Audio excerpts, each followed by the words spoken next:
방금 소개받은 이성호입니다. 오늘 보니까는 이제 이렇게 우리나라의 미래를 짊어질 젊은 학생들이 있어갖고 그 얘기는 아직 기업에 대해서 경험을 안 해봤고 회사를 아직 안 다녀봤기 때문에 일단은 강의식으로 먼저 진행을 할게요. 그러고 나서 이제 궁금한 게 있으면은 질문을 받는. 예, 방금 이제 서진영 원장도 소개를 했었거든요. 이 그림을 보시면 요거는 20세기 초반이겠죠. 요거는 21세기 초반. 약 100년이라는 시간이 흐르면서 이 마차가 자동차로 바뀌었어요. 근데 신문이 스마트폰으로 바뀌었어요. 사람은 그대로예요. 100년이 흘렀건만 사람이 살아가는 형태나 이런 거는 그대로다. 하다 보면은 우리가 너무 기술이 세상을 바꿀 것처럼 얘기하지만 사람의 행동은 크게 안 바뀐다. 그래서 세상은 결국 사람이 중심이기 때문에 이 사람을 중심으로 하는 경영에 대해서 한번 얘기하고 싶어서 이 책을 썼습니다. 그래서 사람을 벤치마킹하다. 우리가 이제 기업 얘기하잖아요. 이제 기업을 한자로 쓰면 이 사람들이 모여서 일을 하는 곳. 근데 그 기업에 대해서 유명했던 지금은 고인이 된 마이클 해머, 이 BPR이라는 거를 창시했던 분이거든요. 이분도 얘기가 기업은 자산으로 구성된 포트폴리오가 아니라 사람들이 모여 발명하고 만들며 팔고 서비스를 제공하는 것이다. 결국은 사람이에요. 그러니까 우리가 옛날에 들을 때 그 개성상인, 뭐 베니스 상인 이런 사람들도 얘기가 경영은 사람이다. 사람을 남기는 거다. 뭐 이렇게 유명한 말들을 했었던 거죠.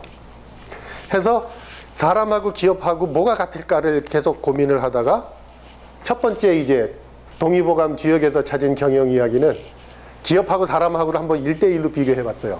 그래서 음양오행이라는 게 우리 몸의 오장육부하고 매치가 되더라고요. 그래서 기업을 이렇게 얘기하고 사람하고 비교하다 보니까 오장육부는 회사의 중요한 운영 프로세스, 그 흔히 밸류 체인이라고 하는 그러한 프로세스하고 1대1 매치가 돼요. 그래서 전체 최적화, 부서 이기주의, 그거를 상생상극 개념으로 보면은 일반적인 회사에서 벌어지는 문제를 이렇게 한 장의 그림으로다가 표현을 할 수가 있고, 요걸 가지고 서양식 방법으로는 크로스 펑셔널한 맵을 그린다 그러거든요. 근데 크로스 펑셔널한 맵은 역시 또 좌우로 가요. 근데 이거는 우리 동양하고 같이 하면은 서로 돌고 도는, 그 다음에 얽히고 설켜 있는 이런 관계를 보여주면서 좀 더 사용하기 쉽게 방법을 갖다가 제시를 했었죠. 그러고 난 다음에는 자, 그러면 사람하고 같은데 그러면 사람은 어떻게 살아가고 있을까 해서 우리 사람이 일상생활 속에서 여기 그 일상에서 발견한 하죠. 일상생활 속에서 겪는 거하고 그 다음에 회사의 기업의 경영 기법하고가 상당히 또 비슷해요. 그러한 것들을 요약을 했고, 결국은 사람도 태어나서 죽고 계절도 변하듯이 기업 활동도 이렇게 순환을 해야 된다. 그래서 아무리 좋은 전략이 있더라도 이를 실천할 사람이 있어야죠. 그 다음에 사람들이 소통이 안 되면은 안 되죠. 그래서 소통이 되고 나면 그 다음에는 이제 변화를 일으키기가 쉽죠. 그 다음에 변화를 해서 성과를 냈는데 이게 그냥 놔두면 또 막 되돌아가요. 그거를 시스템이라는 걸 통해서 유지할 수 있도록 하고 또 새로운 변화가 오면은 이렇게 돌아가는, 요게 이제 이 책에서 목차로 돼 있고 핵심입니다. 우리가 이제 그러한 기업을 경영할 때 한 번에 끝나는 게 아니고 계속 돈 되는 거를 잊지 말자. 우리 일상생활 속에서 나오는 육식갑자 있죠. 환갑. 60년이면 한 바퀴 돈다 그러잖아요. 그걸 갖다가 한번 일종의 자연순환이니까 가정을 해서 60년을 1년으로다가 정하고 그러면 5년 단위가 12달이죠. 그래서 이렇게 했을 때 요거는 이제 주역의 괴예요. 그래서 주역의 괴까지는 설명 안 드릴게요. 근데 이 괴를 보고서는 이제 이러한 것들을 찾아내고 사례들을 갖다가 지금 접목시키고 있는 거죠. 자, 봄이 되면 시작이잖아요. 회사가 커가면서 근본적으로 회사가 필요한 기능들이 있는데 그거를 갖추지 않고 계속 커가는 경우 있어요. 그 다음에 15년쯤 되면은 이제는 체력도 튼튼해지고 내공도 쌓였어요. 그러니까 이제 새로 시작을 해야 돼. 그러고 난 다음에 이제 직원들도 이제 한 이 정도 20년 정도 되면 이제 자기 분야에서 전문가도 되고 그 다음에 회사의 철학도 알아요. 잘 나가. 그러고 나면 이제 경영진들이 이제 또 정신을 차려줘야 돼요. 해서 딱 커가면은, 이제는 비전을 갖다 다시 한번 점검해야 돼요. 근데 재미있는 게 삼성 사례를 보면 이거 비슷하게 나와요. 나중에 LG화학 사례를 보여드릴게요. 60년을 넘어갔기 때문에. 삼성은 아직 못 넘어갔죠. 삼성전자. 자, 그러고 나면은 이제 요게 의미 뭐 꼭 나쁜 뜻은 아니지만 요걸 해석을 하면 경쟁자가 들어온다고 할 수 있어요. 왜냐? 장사가 잘 되니까. 그러니까는 이제 뭔가 무한 성장은 없다. 한번 되돌아봐라. 그러고 난 다음에 이거 현실을 제대로 봐야지 되네. 그 다음에 호시절 지나갔네. 그러다가 나는 누구인가 뭘 해야 되나? 하는데 시련을 극복해야 돼요. 드디어.